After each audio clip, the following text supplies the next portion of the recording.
Morning, everybody. It's Theresa.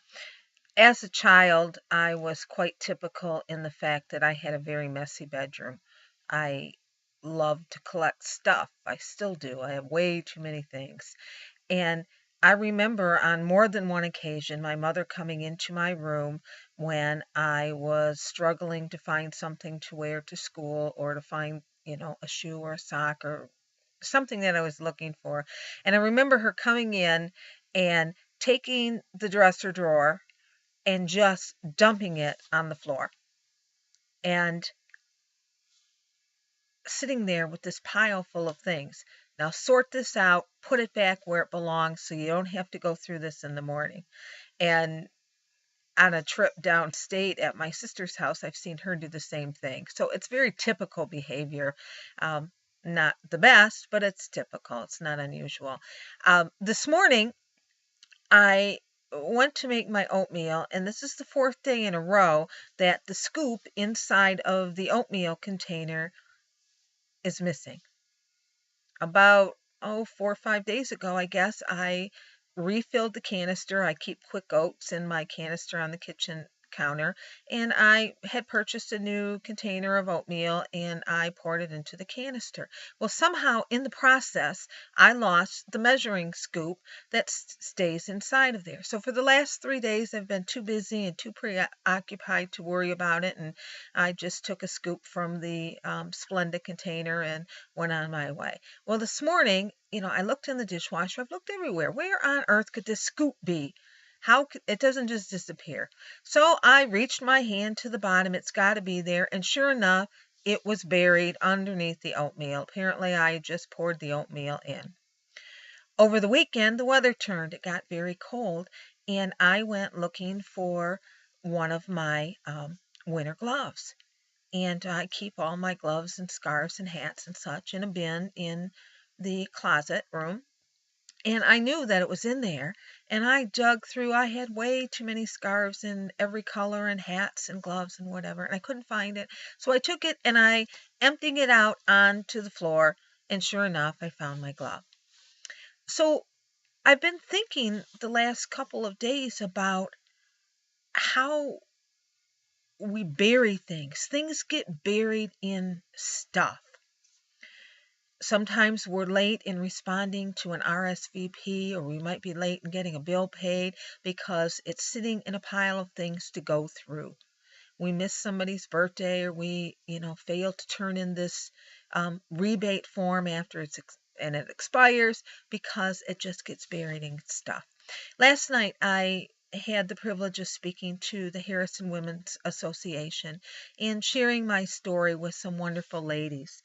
And in the process of my conversation last night, I was telling them about how I allowed myself to get 400 pounds. And I was sharing the stories of how I had buried so many emotions under this layer of insulation, and that I just ate and I ate and I didn't take care of myself because I was trying to get bigger and bigger and bigger. Because as I added weight, I put a wall of insulation around me, stuff, if you will.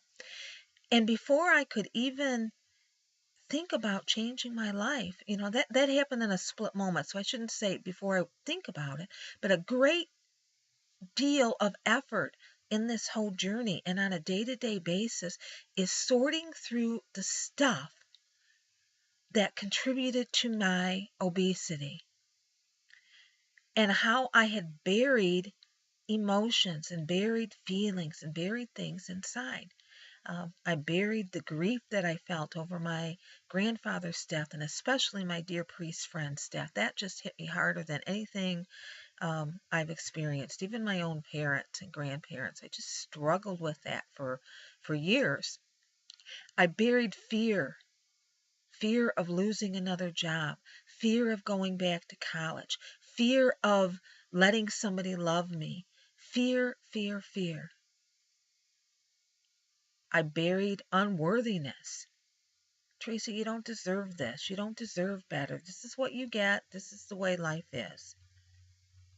I buried all sorts of negative things under this insulation of food and fat and layer after layer. And part of my journey is uncovering and getting rid of the stuff, the emotional stuff. And so perhaps you can relate in some way.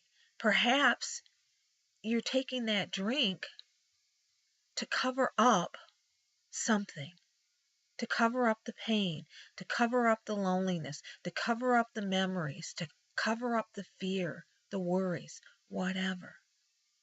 So I reached my hand in that oatmeal container and I dug it all out, and I began to think that today, beginning today, I want to sort through the stuff. I don't mean the physical stuff because I've got 57 or more pairs of shoes. I don't mean that. I mean sort through the things that are on the outside and get to the heart, get to the truth. When you find yourself lashing out at your spouse or your child, take a moment, take a deep breath, and ask yourself, what's really going on? Is it the fact that they didn't do their homework? Is it the fact that there's a Game Boy or a video game left on the couch? Or is it something going on in you? When you get ready to eat today, or you find yourself reaching for that bag of chips tonight when the TV's on and you're eating one right after the other, I ask you, or I encourage you to think about what stuff is clouding your mind. What are you trying to bury?